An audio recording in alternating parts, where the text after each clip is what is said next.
를 시작하라 라는 제목으로 하나님 말씀을 나누겠습니다.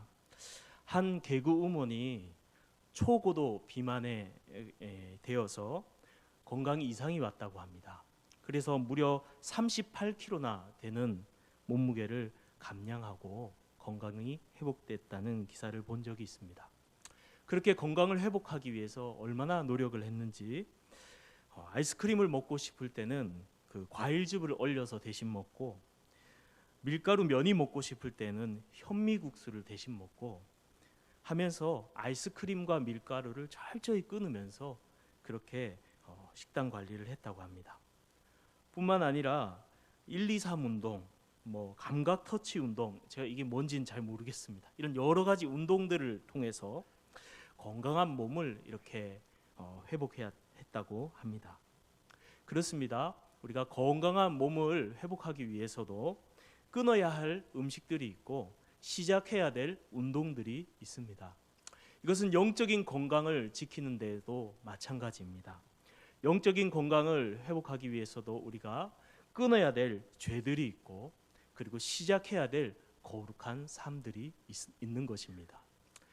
지난번에 우리가 이 베드로전서 말씀을 통해서 앞에 본문에서 이제 죄를 그쳐야 된다, 죄를 끊어야 된다라는 말씀을 살펴보았습니다.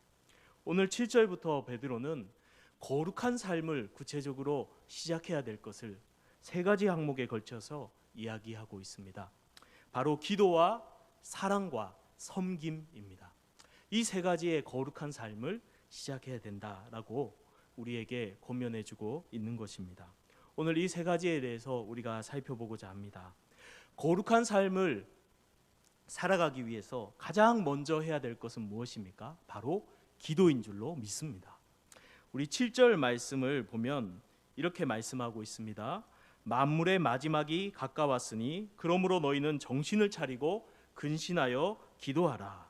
만물의 마지막이 가까웠다라는 말은 주님 오실 때가 다 됐다라는 말입니다. 그러니까 주님 오실 때 다 됐으니까 정신을 차리고 깨어서 기도하자라는 말씀입니다. 예수님도 이와 비슷한 비유들을 많이 드셨는데요. 한 주인이 집을 비우고 출타를 했습니다. 언제 올지 모르는 그런 상황이 되었습니다. 종이 주인이 언제 올지 금방 오지 않을 거야 라고 생각하고, 만약에 이 종이 해야 될 일을 하지 않고 집안을 엉망으로 관리하면서 게다가 술도 마시고 술에 취해서 주인 안방에 들어가서 주인 침대에 누워서 자고 있다고 생각합시다. 그런데 갑자기 주인이 집으로 돌아온 거예요. 문을 딱 열었는데 바로 마주쳤어요. 얼마나 당황스럽습니까? 반면에 이 종이 주인이 딱 왔는데 맡겨진 일을 철저히 열심히 하고 집안도 잘 관리하고 있는 모습을 보게 된다면 주인이 얼마나 충성된 종을 바라보면서 기뻐하겠습니까? 마찬가지입니다. 만물이 가까이 왔다, 만물의 마지막이 가까이 왔다라는 것은 예수님께서 이제 오실 때가 다 됐다, 가까이 왔다라는 뜻인데, 만약에 주님이 오늘 여러분 딱 오신다면 여러분 어떻겠습니까? 주님이 오늘 당장 딱 찾아오실 때 주님이 오늘 오시더라도 괜찮다라는 마음으로 우리가 항상 준비하는 삶을 살아가야 될 줄로 믿습니다. 베드로는 이러한 의미에서 주님이 오늘 오시더라도 아무 지장이 없듯이 우리가 깨어 있어서 정신을 차리고 기도하자라고 권면하고 있는 것입니다. 여기서 보면 정신을 차리고 근신하여라고 나와 있는데요. 원문에 보면 이 두 단어가 똑같은 의미를 가지고 있는 동의어입니다. 다른 단어입니다. 그래서 다른 성경에는 정신을 차리고 깨어서 기도하자 이렇게 번역하고 있는 것을 보게 됩니다. 사실 이것은 베드로의 경험이기도 합니다. 예수님께서 잡히시던 날에 겟세마네 동산에 베드로와 두 제자를 데리고 기도하러 갔습니다. 그때 예수님께서 베드로와 제자들에게 이렇게 말씀합니다. 너희는 여기 머물러 나와 함께 깨어 있으라. 이 말이 뭐죠? 나와 함께 깨어서 기도하자라고 기도의 자리로 초청하셨던 겁니다. 그리고 주님이 조금 떨어진 곳에서 열심히 기도하시다가 돌아오니까 제자들이 어떻게 되었죠? 네, 맞습니다. 다 수면 모드에 들어가는 거예요. 코를 골면서 자고 있었을 겁니다, 아마. 그 모습을 보시고 주님께서 그들을 깨우면서 말합니다. 너희가 나와 함께 1시간도 깨어서 기도할 수 없느냐? 시험에 들지 않게 깨어서 기도하라. 시험에 들지 않게 깨어서 기도하라. 그 말씀을 하시고 또 기도하러 갔다가 오셨으니까 이번에는 어떻게 됐을까요? 또 잤어요. 그 결과 예수님이 잡히시던 날 베드로는 주님을 버리고 도망갔습니다. 저 멀리 대제사장의 뜰에서 당신 예수님의 제자가 아니냐고 여정이 묻는 그 말에 두려워하면서 나는 예수를 모른다. 맹세코 모른다. 저주하면서 나는 예수를 모른다고 3번씩이나 부인하고 말았습니다. 그러한 경험을 가지고 있던 베드로 얼마나 후회가 되었을까요? 얼마나 뼈저리게 다가오는 교훈일까요? 본인의 경험이고 본인의 이야기입니다. 내가 잠들고 정신 차리지 못하고 기도하지 않았더니 시험에 들었다. 사랑하는 형제들아, 너희는 정신을 차리고 깨어서 기도하라 라고 말하고 있는 것입니다. 사랑하는 성도님들, 이것은 1차적으로 육신적인 잠을 말합니다. 우리가 기도함에 있어서 딴 생각을 하거나 기도함에 있어서 졸고 잠에 드는 것이 아니라 정신을 차리고 예수님처럼 간절하게 마음을 쏟아부으면서 기도해야 될 줄로 믿습니다. 그러나 이건 조금 더 적용해 보면은 육신적인 잠뿐 아니라 우리의 영적인 잠에도 적용해 볼 수 있습니다. 세상에 너무 마음을 빼앗긴 나머지, 세상에 너무 취해버린 나머지 영적인 잠에 빠지고 혼미해져서 기도의 자리도 나가지 못한 채, 영적 기도의 은혜도 누리지 못한 채 영적인 침체로 빠져든 그 상황, 그것이 바로 영적인 잠인 것입니다. 코로나라는 이 상황을 지나면서 우리가 이 코로나의 상황에 익숙해지면서 기도하는 열심에서 한 발 뒤로 물러나고 기도하는 그 열정과 그 수고에서 한 발 물러나서 그렇게 기도 안 하는 물러난 생활이 우리의 일상이 되어버리지는 않았습니까? 그것이 영적인 잠인 것입니다. 오늘 성경은 하나님의 말씀인데 우리에게 분명히 말하고 있습니다. 정신을 차리고 근신하여 깨어서 기도하라. 사랑하는 성도님들, 영적인 잠에서 깨어나 하나님께 깊이 기도하며 그 기도의 은혜와 축복을 누리시기를 주님의 이름으로 축복합니다. 한 목사님이 있었대요. 한 목사님이 권사님에게 찾아가서 새벽 기도를 나올 것을 권면했답니다. 그런데 이 권사님이 대답만 네 목사님 하고 절대 안 나오는 거예요. 그래서 왜 안 나오는가 알아봤더니 이 권사님이 고추 농사를 하는데 새벽마다 그 고추밭에 가서 물을 주고 약을 뿌리고 잡초를 뽑고 정성껏 고추를 가꾸느라 새벽 예배를 드릴 수 없었던 거예요. 목사님이 이것을 알고 큰 결심을 합니다. 그리고 아무도 모를 때 가서 그 고추밭에 고추대를 다 뽑아버립니다. 그런데 권사님이 그 다음날 그 상황도 모른 채 즐거운 마음으로 고추밭에 고추를 가꾸러 왔습니다. 그런데 어떤 원수 같은 놈이 이 고추대를 다 뽑아버린 거예요. 그래서 들어 누웠습니다. 알았습니다. 이 소식을 듣고 목사님이 신방을 갔습니다. 그때 권사님이 목소리를 막 떨리면서 하는 말이 내가 평생에 원수 맺고 산 일이 없었는데 어떤 죽일 놈이 내 고추밭에 고추를 다 뽑아버렸다고 그러는 거예요. 그래서 목사님이 권사님께 이렇게 말했습니다. 권사님, 제가 그랬습니다. 예? 목사님이 왜요? 권사님 생각해 보세요. 수십 년 예수님 믿으면서 신앙생활하면서 십자가의 감격을 경험하신 적이 있습니까? 예수님 사랑 때문에 떨리는 마음으로 그렇게 주님 앞에 고백하며 기도해 본 적이 있습니까? 고추대 때문에 목소리가 떨리면서 그렇게 이야기를 하는데 주님 때문에 목소리 떨려 보신 적 있습니까? 그렇게 이야기를 했답니다. 근데 이 권사님이 너무 훌륭하신 분이에요. 가만히 침묵하시더니 이렇게 고백하는 거예요. 갑자기 무릎을 꿇더니 목사님, 제가 잘못했습니다. 고추가 뭐라고, 이 고추대가 뭐라고, 이 고추밭에 미쳐서 제가 새벽 기도를 나오지 않았습니다. 용서해 주십시오.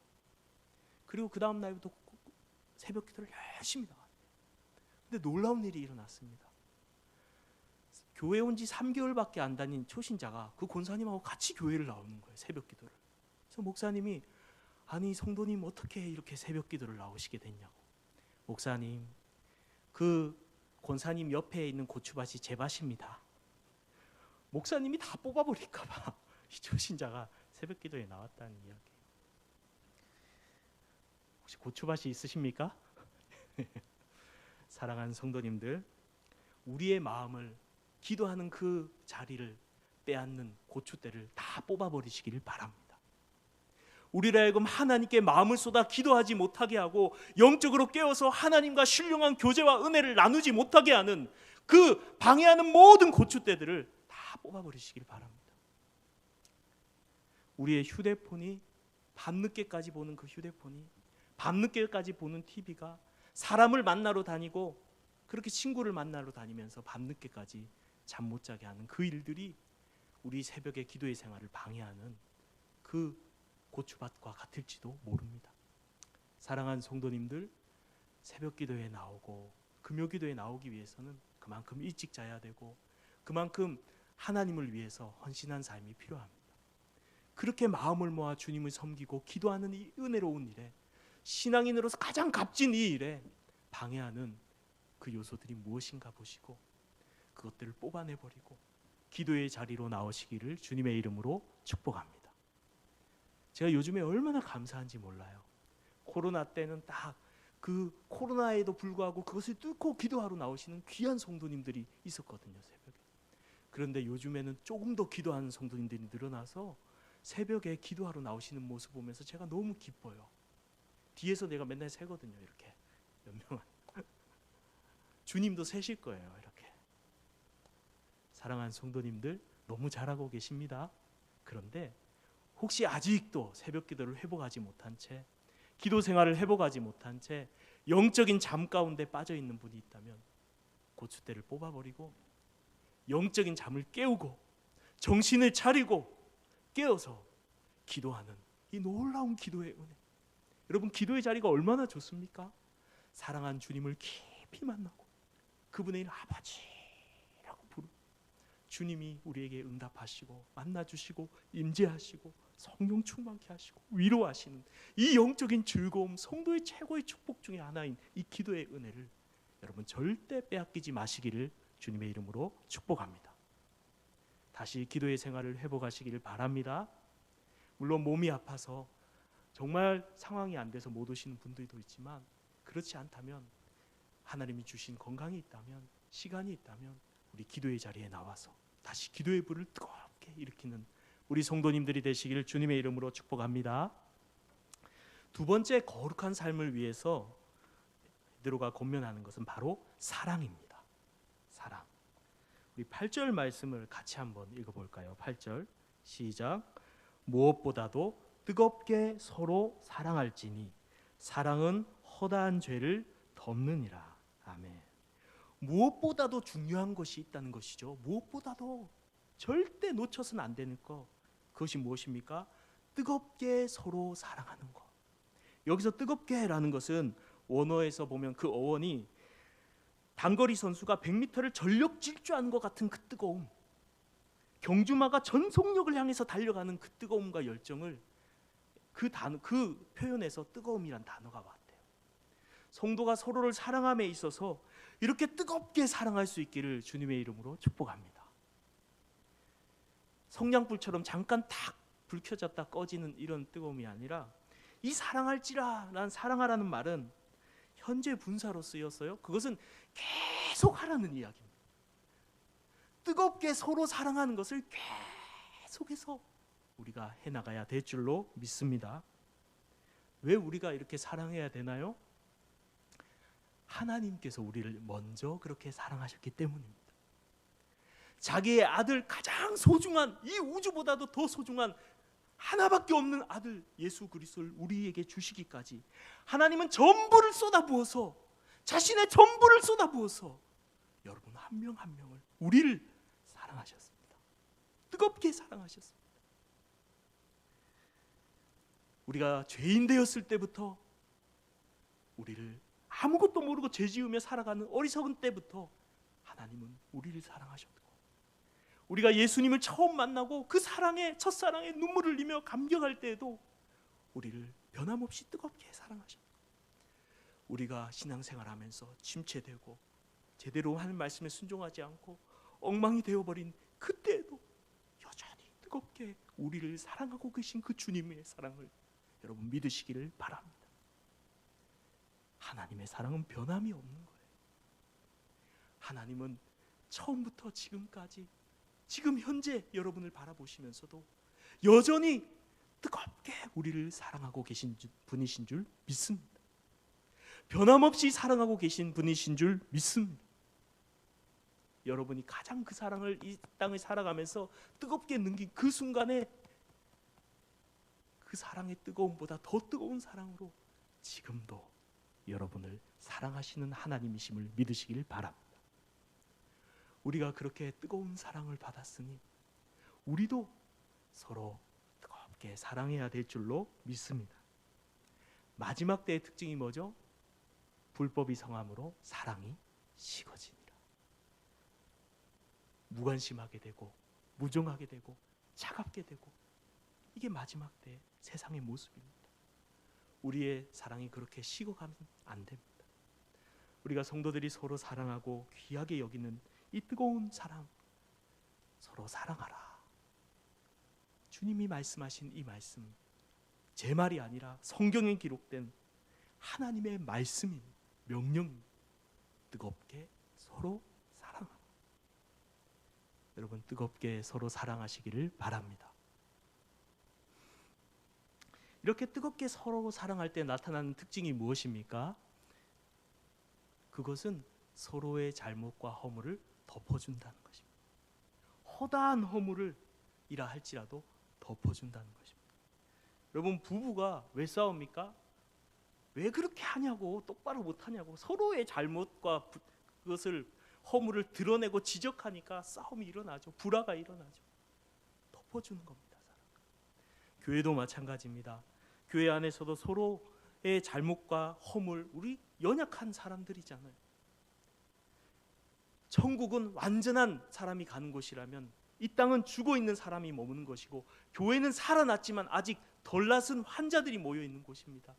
연약함, 부족함, 우리 모두에게, 저에게도 다 있습니다. 허물이 있을 수 있습니다. 그거 하나하나 지적하면서 서로 헐뜯고 험담하고 공격하면 교회는 천국이 될 수 없습니다. 주님은 오늘 말해요. 사랑은 허다한 허물을 덮느니라. 여러분 허다한 형제들의 허물, 성도들의 허물, 지체들의 허물을 덮을 수 있는 그리스도의 사랑이 여러분 마음에 넘치시기를 주님의 이름으로 축복합니다. 아담이 범죄해서 자기가 수치스러운 옷을 벗고 있고 수치스러움을 느낄 때에 하나님은 짐승을 죽여서 피를 흘리고 그 가죽으로 수치를 가리워줬습니다. 우리의 부끄러움과 수치를 예수 그리스도의 피로, 그분의 죽음을 통하여서 우리의 모든 허물을 덮어주신 분이 하나님이십니다. 여러분 만약에 여러분 마음속에 있는, 여러분 살아왔던 삶의 모든 허물을 다 드러낸다고 생각해 보십시오. 여기 서 있을 사람 아무도 없습니다. 하나님이 용서하시고 덮어주셨기 때문에, 우리가 그 은혜 때문에 하나님 앞에 또 성도들과 함께 서게 되는 줄 믿습니다.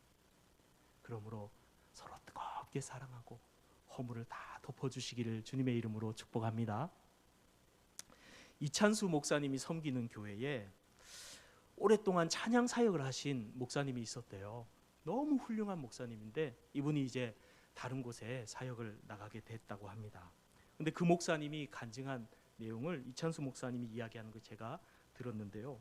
이 목사님이 대학생 때부터 이 찬양을 인도했대요. 리더로서 찬양팀을 이끌었대요. 근데 어느 날 중요한 집회에 이 목사님이 이끄는 찬양팀이 초청을 받아서 거기서 이제 찬양을 인도하게 되었습니다. 마지막 그 수련회를 한 마지막 날 밤이 중요하잖아요. 그 마지막 날 밤에 이 말씀을 전하신 분이 선교사님이었는데 세계가 여러분을 부르고 있습니다. 선교 사역을 위해서 헌신할 청년들이 없습니까? 막 이렇게 결단을 하고 막 곳곳에서 청년들이 일어났습니다. 이제 찬양을 하나 부르고 그들을 축복하려고 우리 찬양팀 나와서 찬양하겠습니다. 근데 이 목사님이 이 대학생 청년일 때 선곡한 찬양이 정말 은혜로운 찬양이에요. 그 사막과 같은 선교지에 샘이 흐르고 꽃이 피는 그런 소원을 담아서 사막에 샘이 넘쳐 흐르리라, 그 찬양을 불렀던 거예요. 근데 이렇게 찬양을 부르다가 큰 실수를 하고 말았습니다. 사막에 샘이 넘쳐 흐르리라, 사막에 꽃이 피어 향내 내리라, 그 누가 아무리 자기네 땅이라고 우겨도 독도는 우리 땅. 이게 아닌데 갑자기 막 심각한 분위기에서 주를 위해 목숨 걸겠다고 일어난 청년들이 낄낄 웃고 막 난리가 났습니다. 수습이 안 되는 거예요. 찬양팀은 예배 끝나자마자 다 도망가 버렸어요. 그래서 이 목사님이 지구몽에도 들어가고 싶은 마음을 이 청년이 담당 목사님에게 찾아갔습니다. 다 끝난 후에. 그래서 목사님한테 사죄하려고 갔는데 목사님이 농담으로 이렇게 이 청년을 받아주는 것입니다. 아니, 하나님이 도대체 얼마나 크게 쓰려고 사고를 쳐도 이렇게 크게 치냐? 너는 하나님께 아주 크게 쓰임 받을 사람이 될 거야. 거기서 오히려 위로를 받았대요. 그리고 나서 그 목사님이 이제 청년이 목사님이 되어서 이렇게 고백했습니다. 저는 누군가의 용납의 열매입니다. 그래요. 만약에 그 목사님 거기서 막 공격을 하고 너 같은 거는 막 이렇게 했으면은 크게 상처를 받고 목회 길을 못 갔을지도 몰라요. 여러분, 주님께서 우리 같은 죄인을 용납하시지 않았습니까? 허다한 허물을 용납해 주시지 않았습니까? 안 그렇습니까? 우리도 서로 사랑으로 용납할 수 있는 은혜가 있기를 바랍니다. 그러할 때 참으로 주님 닮아가는 우리의 모습, 거룩의 모습을 이룰 줄로 믿습니다. 세 번째 거룩한 삶을 살아가기 위해서는 바로 섬김입니다. 9절 말씀에 이렇게 말씀하고 있습니다. 서로 대접하기를 원망 없이 하고. 그렇습니다. 당시 구약 때부터 대접하는 것은 성경의 아주 중요한 삶의 원리입니다. 아브라함도 부지 중에 대접하다가 천사를 대접했습니다. 초대교회에서도 당시에 여관이 드물었기 때문에 순회 전도자들, 또 바울과 그 일행들도 성도님의 그 집에, 교인의 집에 묵고 대접을 받는 일들이 종종 있었습니다. 뿐만 아니라 그 당시에는 예배당이 없었기 때문에 개인의 집을 오픈해서 성도님들을 초청하고 같이 예배를 드렸습니다. 예배 후에는 식사도 있었죠. 그런 많은 식사를 준비하고 대접하는 일들 쉬운 일이 아닙니다. 힘든 일입니다. 그래서 때로 원망이 나올 수도 있다라는 것입니다.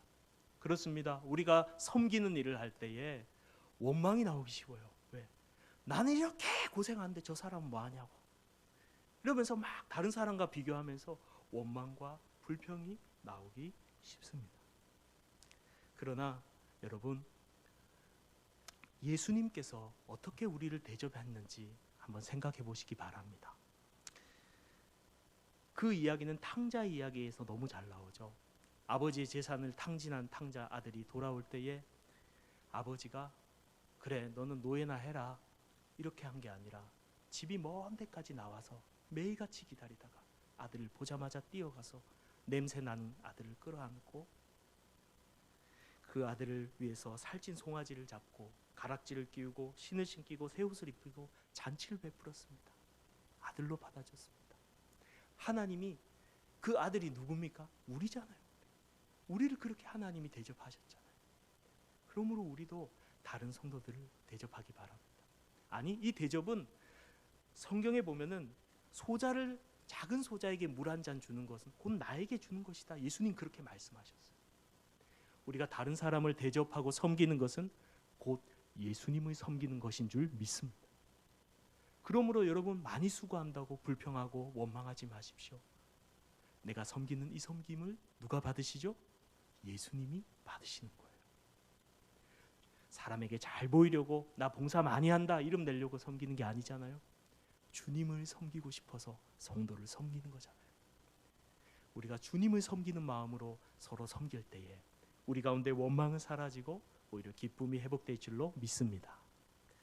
뿐만 아니라 10절에는 추가로 이런 말씀도 하십니다. 각각 은사를 받은 대로 하나님의 여러 가지 은혜를 맡은 선한 청지기 같이 서로 봉사하라. 서로 봉사하라. 그렇습니다. 은사는 내게 아니고 하나님 우리에게 맡기신 거래요. 청지기래요. 그거 왜 주셨어요? 서로 봉사하라고. 나만 쓰려고요? 나를 위해서 쓰려고요? 아니요. 다른 성도님들을 위해서, 다른 지체들을 위해서, 서로를 위해서 쓰기 위해서 주신 것이 은사라는 거예요. 서로 봉사하라는 거예요. 제가 전도사 시절에 유초등부 애들을 데리고 작은 교회였는데 이런 게임을 한 적이 있습니다. 애들 그 나무로 된 이렇게 긴 통이 있어요. 그런 걸 몇 개를 잘라가지고 아이들 손에다 다 끼웠어요. 이렇게 양팔에. 이 굽어질까요? 안 굽어질까요? 안 굽어지죠. 그리고 맛있는 것을 잔뜩 펼쳐놨어요. 자, 먹어라. 못 먹는 거야. 아무. 그래서 제가 알려줬어요. 서로한테 먹여줘라.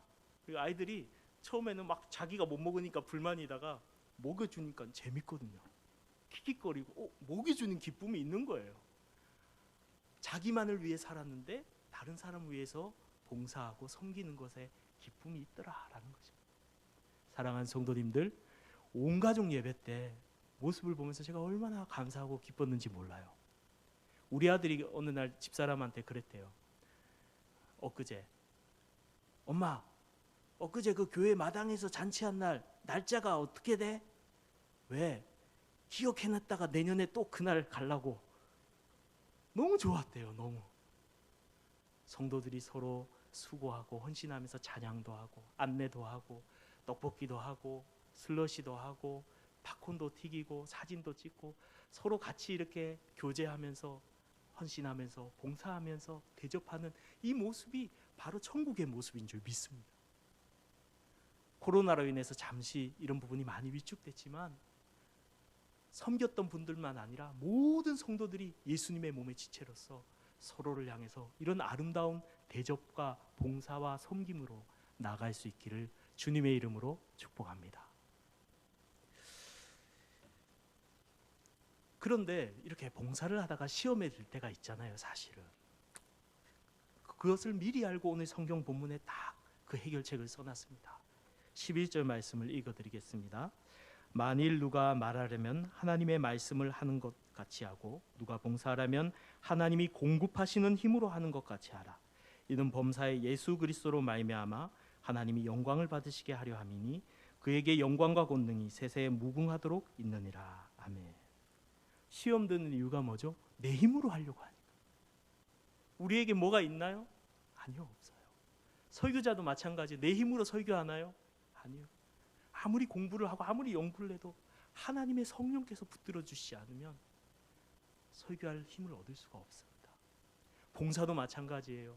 내 힘으로 봉사하는 것이 아닙니다. 하나님이 주시는 은혜를 가지고 기쁨을 가지고 은혜 받아서 봉사해야 될 줄 믿습니다. 그래서 일에만 계속 몰두하면 시험 되기 쉬워요. 일과 함께 우리가 병행해야 되는 것은 은혜 받는 일인 줄 믿습니다. 예배인 줄로 믿습니다. 예배를 회복하고 은혜를 회복하고 기도를 회복하고 하나님 주신 은혜를 가지고 우리가 봉사해 나갈 때에 시험에 들지 않고 기쁨을 누릴 수 있을 줄 믿습니다. 서로 대접하라, 서로 봉사하라, 한마디로 섬겨라라는 이 말씀 가운데서 우리는 주님을 섬기는 마음으로 다른 성도들을 섬기고 주님이 주시는 힘으로 다른 성도를 위해서 봉사하는 그런 복된 성도님들이 다 되시기를 주님의 이름으로 축복합니다. 여러분, 운동을 얘기를 처음에 서론에 했는데 운동을 시작할 때 얼마나 힘이 들어요. 그렇죠? 처음에 하기 싫고 막 아프고 근육 땡기고 근데 계속 운동을 하다 보면은 운동이 재밌습니다.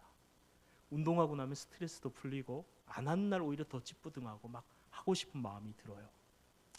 여러분, 거룩의 삶도 마찬가지입니다. 처음에 그렇게 살아왔지 않기 때문에 힘들지만 하나의 거룩한 행동을 하게 될 때에 그 행동들이 습관이 되어 거룩한 습관으로 형성되어지고 그렇게 거룩한 습관대로 이 삶에 자리 잡을 때에 거룩한 예수님 닮은 인격으로 우리가 성장하게 될 줄로 믿습니다. 그러므로 이 세 가지 기도, 사랑, 섬김, 주님의 이 명령을 기억하면서 아름다운 우리 속포교회 공동체를 세워가시는 우리 성도님들 되시기를 주님의 이름으로 축복합니다.